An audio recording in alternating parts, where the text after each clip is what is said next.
What's up, future shred lords? Welcome back. Death to the fingers. I usually make these videos at 9 o'clock in the morning. It's 5 o'clock at night right now.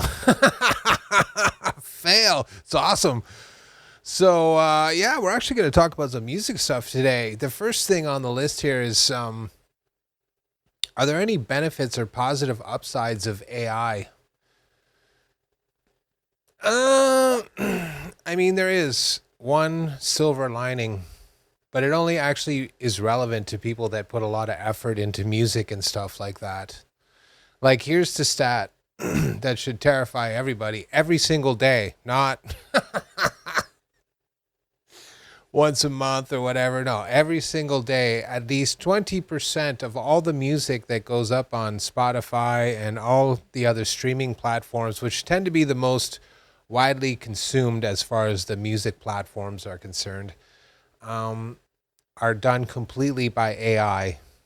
There's no human input there at all. It just AI churning it out, which is a problem, right?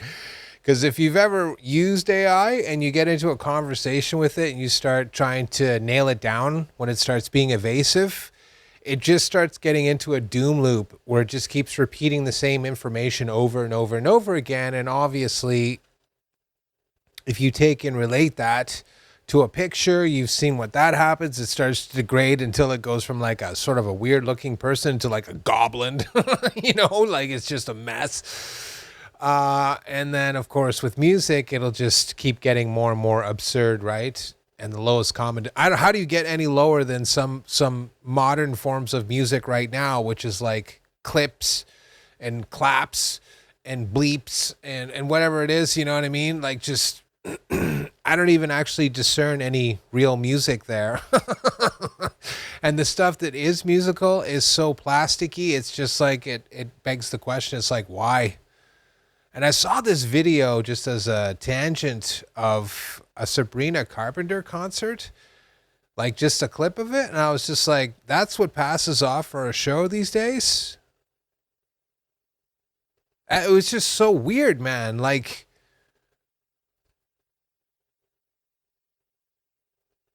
that I'm not going to go any further on that. It was just like, what? Like, I've seen it 100 times. I don't know why this one particular time it just kind of hit me harder than any of the other ones where I'm just like, yeah, okay, whatever. But there's no band. It's just people dancing on stage, all wearing strange outfits. She was wearing her underwear, doing some weird moves in front of a mirror, checking herself out. Like a teenage girl in her bedroom, set up on stage. I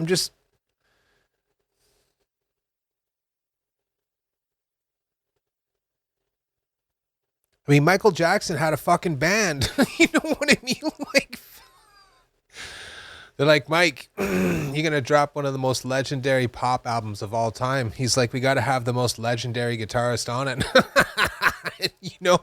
And Eddie's like, listen, man, I'm sorry, your song doesn't work. I'm rewriting it.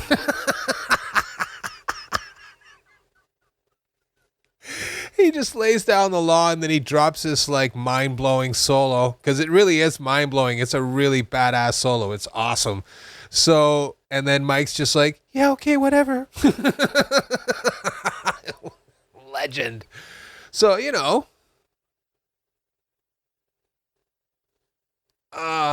it's just AI.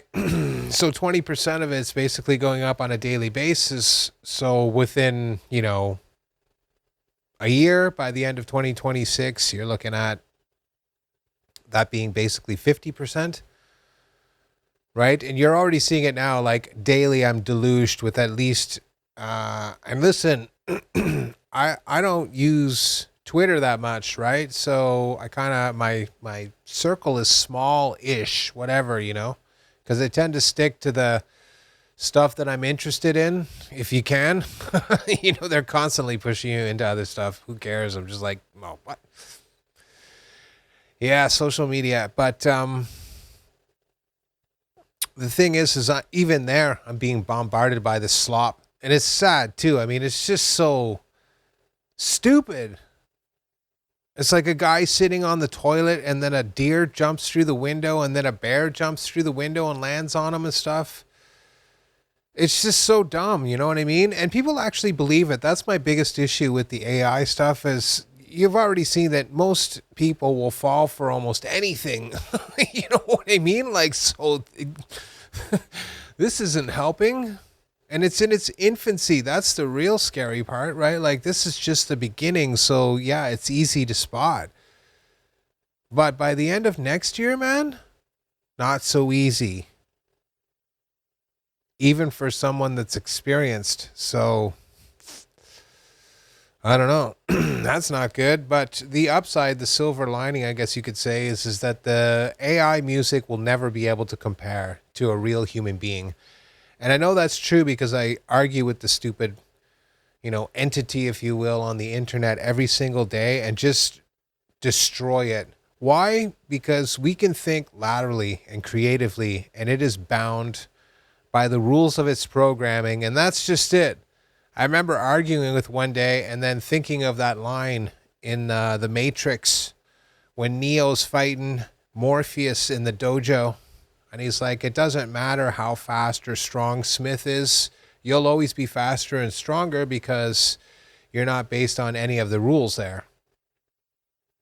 It's just you have to know how to harness the power to basically do that. Not so easy.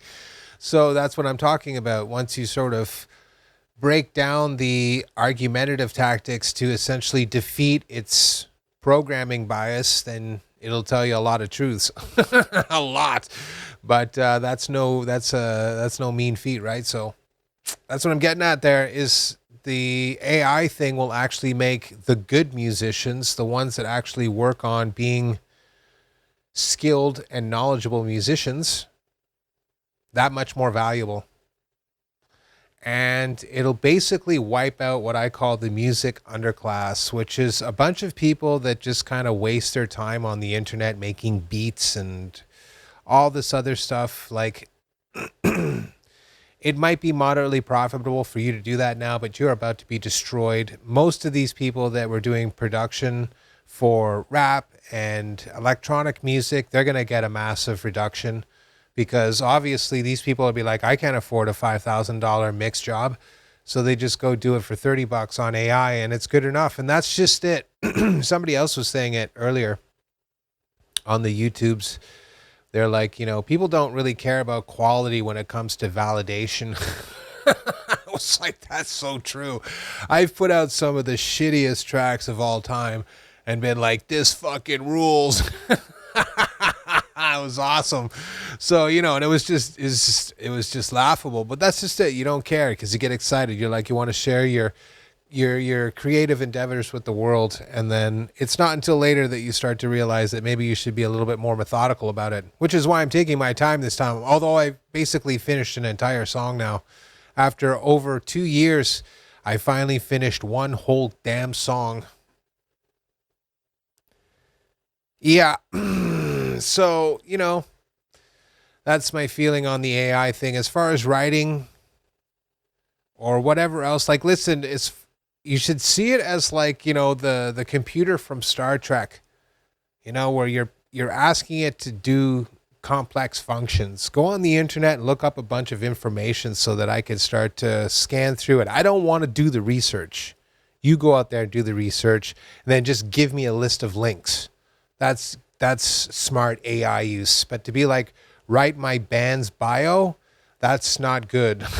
Because first of all, it always comes out the same. Second of all, anybody can recognize it because it's AI drivel. And third of all, you're missing an opportunity to really sit down and think about what it is that you want to say about yourself or your band, and then put that out there in a way that's unique.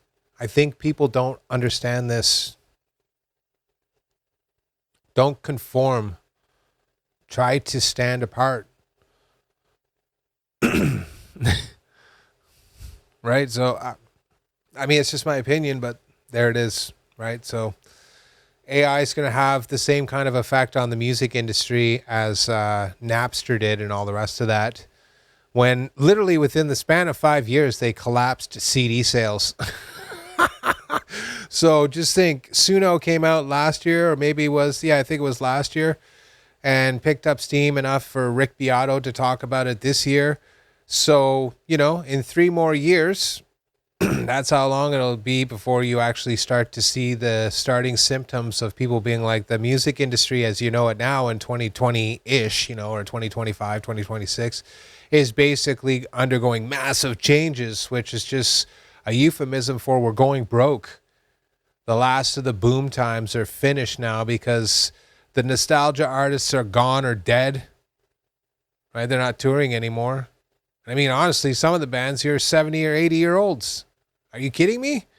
70-year-olds, man? Like, listen, there's no disrespect here towards the ageism and shit like that. There's none at all. But a 70-year-old man touring for music that you wrote in your 20s? Just playing it again for the 5 millionth time. Like, I watched a video recently of Iron Maiden, one of my all-time favorite bands. I love them. I've learned basically most of their catalog. Okay, so there is absolutely no disrespect here, and they were good live. They did a good show. It still fucking sucked. There was no energy there at all, man. It felt like me going through the motions and stuff. I'm like, I'd almost rather just listen to the fucking album because it felt like it was more energy there.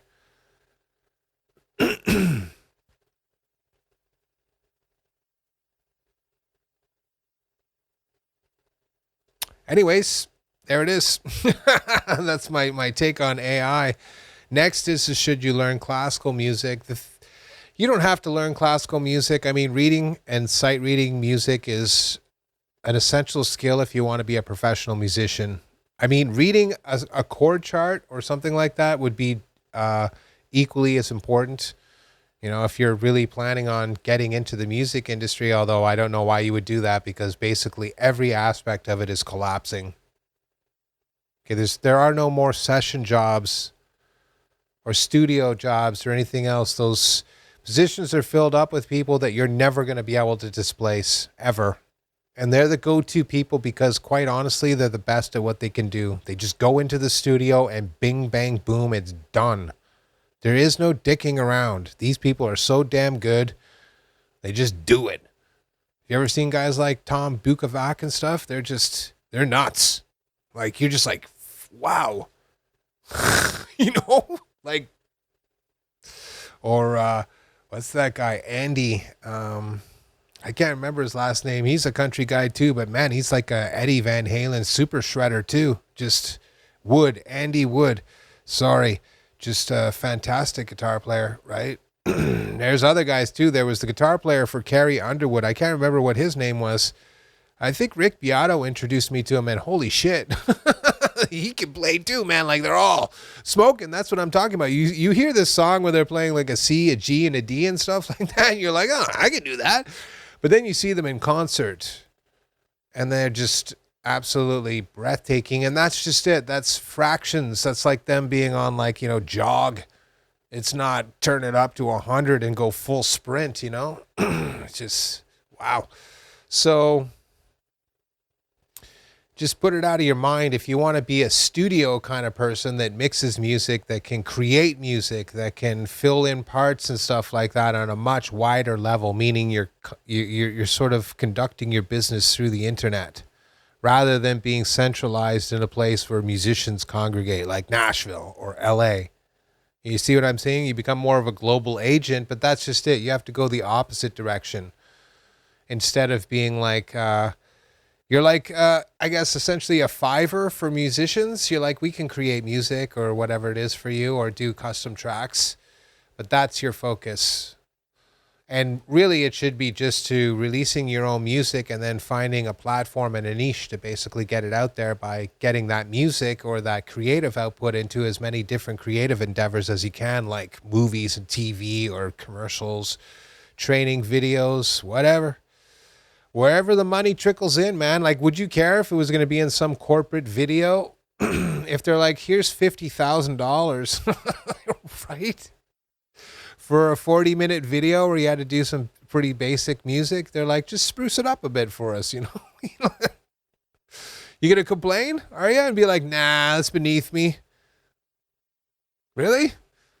Because I could probably get that done in 3 days. Now, name another job where you could make 50 grand in 3 days. Now, of course, I'm I'm way over exaggerating, but still, even if you made 10 grand in 3 days, that's a pretty good chunk of change for, some pretty, pretty easy work, I guess, if you're skilled. So there's that. The one aspect, of course, about classical music is Giuliani's 120 right hand exercises. It's all about finger picking. That is one that you can pick up on the internet. There are tabs. I would tell you right now, go get it. If you didn't know that, that right there demonstrates why you're not reaching your full potential. That is one of those archetypal sort of practice regimes that have been passed down for over 100 years that is incomparable. There is no better training platform. None. It's 3 chords and a whole bunch of different finger patterns. And trust me, there's 120 of them. And they get hard fast. Okay, so the first one, you're like, yeah, this is no problem. Done. 1, 2, 3, 4, 1, 2, 3, 4. And then by like 20, you're like, holy smokes. Okay, this is going to take me a month. Okay, so doing all 120 and stuff like that would take like a while, unless you are really, really dedicated. But I'd imagine 3 or 4 years before you could actually play them all competently at will. And then, of course, you can just start stringing them together, which is the whole point.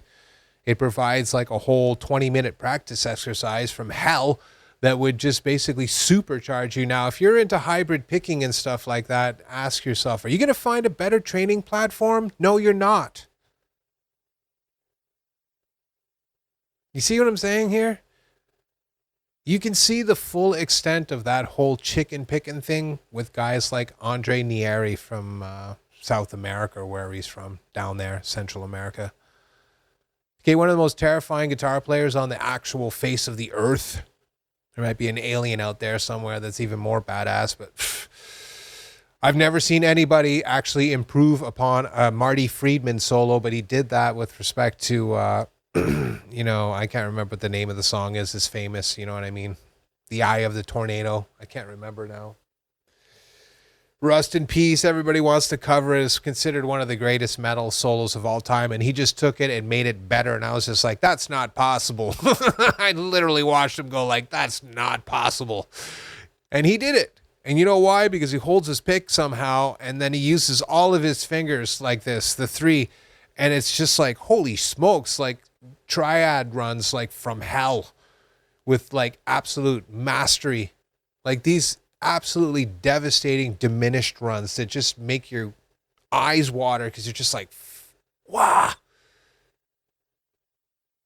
Okay, so I'll let you fill in the blanks there. You go from, I want to do chicken picking, to kind of dicking around with it a little bit while you're picking, to being like, well, I could do 2 fingers now, which would probably make a lot of sense, to, well, I should go buy a $200 classical guitar and sit there and do Giuliani's 120 right-hand exercises while I'm watching this movie that I've watched 50 times before, and just work on these finger patterns mindlessly while I'm being entertained, because I don't have to think it's a C, it's a G, it's a D, or whatever it is.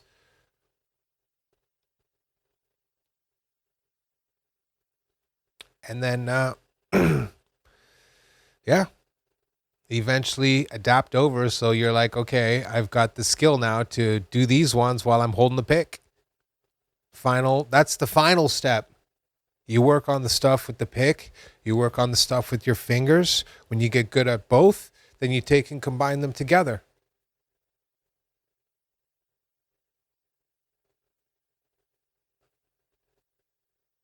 And of course, the sight reading thing is going to teach you stuff about music with respect to learning and writing music that you'll never learn anywhere else.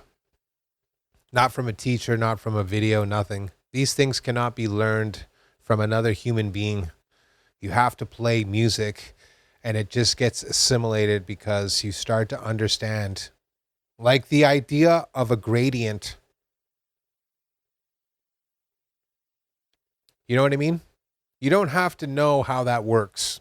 You don't have to be able to explain what that means in the artistic world. You're just like, it is. And then you can recognize different types of gradients. And it's the same thing with music. You start to recognize the different sounds and then how they're arranged and the classical forms. You know what I mean? Why do you think people still play jazz standards? These things have been established for years and years as training platforms for people to string chords together. And here's the thing, it's all upstairs. If you're prepared to get creative with your practice regimes, then you can take one song that's comprised of, I don't know, maybe 5 or 6 or 10 chords or whatever it is, and just keep playing it over and over and over and over again. You can reharmonize it. It's just one thing. Pick one song that you really like from the jazz era, Stella by Starlight, or whatever it is, whichever one that actually floats your boat. Autumn Leaves, I don't care. You don't even have to actually learn the melody part, just the chord structure, and then just start working with the different inversions of those chords, different positions based on the cage stuff, right? Chord substitutions with secondary dominance, like setting up the chords. So basically expanding the harmonic bass until you finally get into reharmonization, taking, if it was written in a major key, and then transcribing it into a minor key. That's practice. People are like way confused because of things like YouTube and stuff like that. You can watch a video and stuff and learn music. No, we can put your feet on the path. But if you haven't done that thing that I just explained right there with the finger picking and sort of putting those two elements together, the process of teaching yourself a viable method to become successful at a technique or learning some new information or whatever it is. The skill is learning. The medium is music. But the thing that lets you play music is your ability to learn. There it is. And so any opportunity to expand that learning base, where you're going to be exposed to ideas just by virtue of playing the music itself. Now, trust me, grades like 1 and 2 and 3 of like the Royal Conservatory of Music up here with respect to guitar are easily doable by most people. And if you have to, and you want to, you can buy a $100 piece of software. You can take the book and you can literally scan it. And it will tell you what the transcription is, if that's what you want.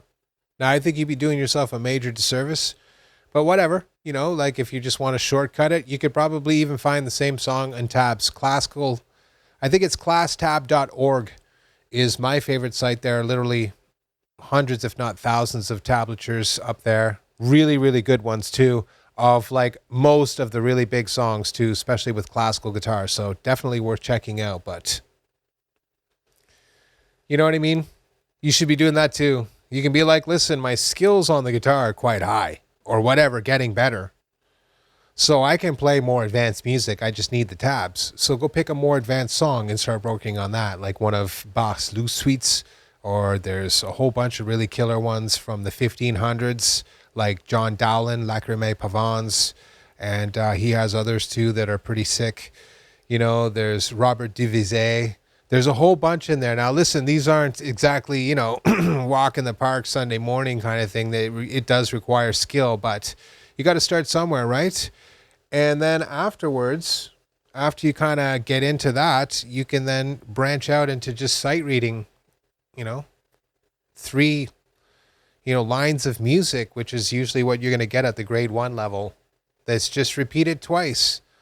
And it's usually a combination of single notes with intervals and just basic chords. And a lot of them are like, sort of like moving chord voicings around and doing obvious sort of like the Giuliani's finger picking kind of idea rather than any kind of strumming or anything like that.